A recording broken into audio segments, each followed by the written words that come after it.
Here we have a new 2023 Nissan Versa. This one comes in the base model, the S trim level. And this color is super black, and our interior is going to be charcoal cloth. The powertrain consists of a 1.6 liter naturally aspirated 4-cylinder engine, made it to a CVT. Now coming around to the front end here, we did get that refresh for 2023. This one still has the halogen headlamps, of course, with this one being the base model, but still love what they've done just with the super black and then having the gloss black throughout here. The only black plastic is this here and then that there. That's all you can see from the front. And the chrome is actually a nice touch to go with the headlamps, so not bad design at all. Down to the wheels here, these are gonna be 15-inch steel, and then you have the wheel covers on these. Now to the door panel, we do get power door locks, a rear window lock, power mirror controls. You can just pick a side and then adjust. And you have power windows with one-touch automatic up and down for the driver's side. Bottle holder there, little storage in the door panel. You use this to go through your gauge cluster, rear parking sensor toggle, lane departure toggle.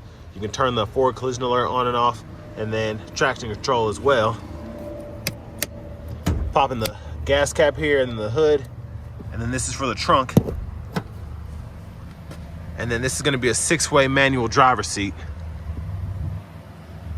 But huge shout out to John Roberts Nissan for allowing me to review this car today. I'll leave a link below to it, as well as the entire inventory they have in the description below. But pause anywhere you need to for this window sticker. Sticker's right at $19,145 with the options. Fuel economy numbers.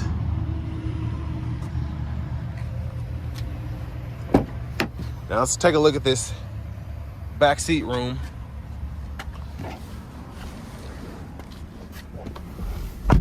So with the seat up front adjusts for someone of my size, being 6'3", longer legs. That's how I drive, and that's kind of where the steering wheel is too, so I had to move the seat back a bit more. Not terrible leg room, especially for this kind of car, but the room over there is fine. So if a shorter person were sitting up there, even somebody who doesn't need that much space, as you can see, the steering wheel is in the way. I could probably sit back there, but as I lean back, my head does brush against the headliner. So, but again, I expect that from this kind of car. 2 USB-A ports, bottle holder. I mean, it is only $19,000, $19,145 sticker. And you still get quite a bit for the money. Fuel cap there. And as we come around to the back, gonna pop this trunk open, and then still great space back here. And then underneath here, you have your spare tire if you ever need that.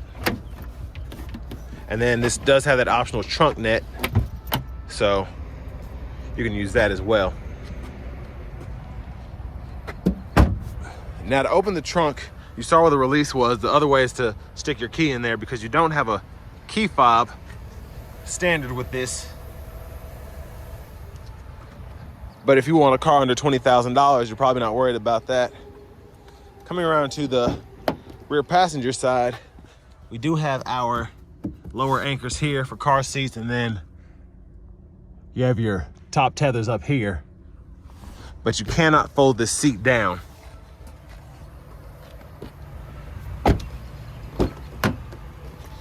And then over here you have your 4-way manual front passenger seat.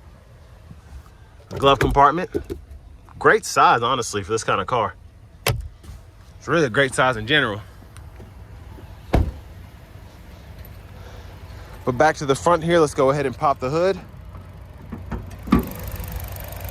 There's that 1.6 liter 4-cylinder. And if you're curious about how this vehicle is made, there's your parts content. But let's go ahead and hop in the driver's seat next.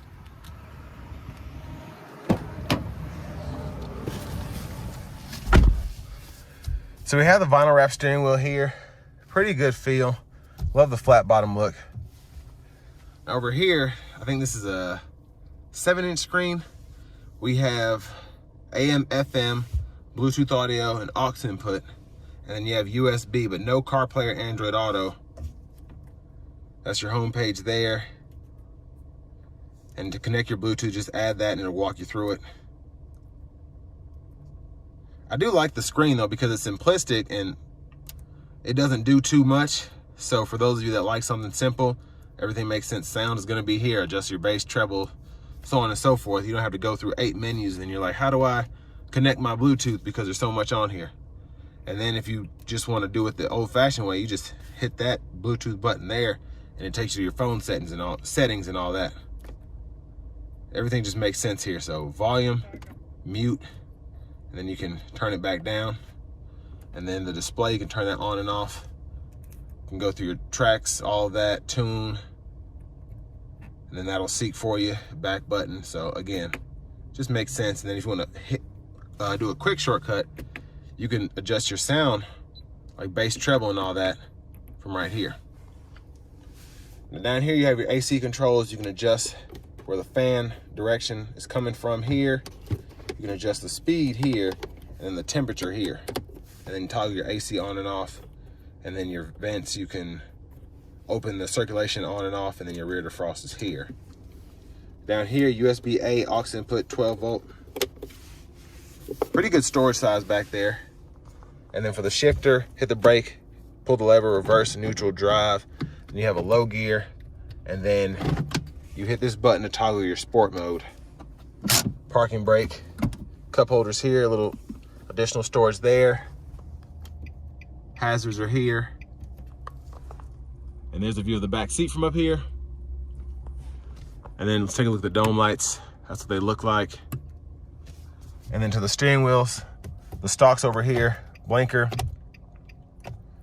auto, high or low beams, and then you can toggle your high beams there, flash there, corners off. And then over here you have your windshield wiper control. So one time, and then it defaults to off, and then you have intermittent, low, high, and then you can adjust your intermittent wipers there. Volume controls are going to be right here. You can go through your track list or radio station presets using these buttons. Voice recognition, Bluetooth, source. I love how they made that simple, so you can toggle between AM, FM, Bluetooth, whatever you have hooked up. And then cruise control, you just have the standard cruise here, and you can adjust that as need be using these buttons. Now over here, I'll show you the gauge cluster. So this is what you can toggle through for your views up top. And then right here, this will go ahead and toggle your trips or the odometer, depending on what you want to look at. And then there's the key right there. It's just turnkey, no push button or anything like that.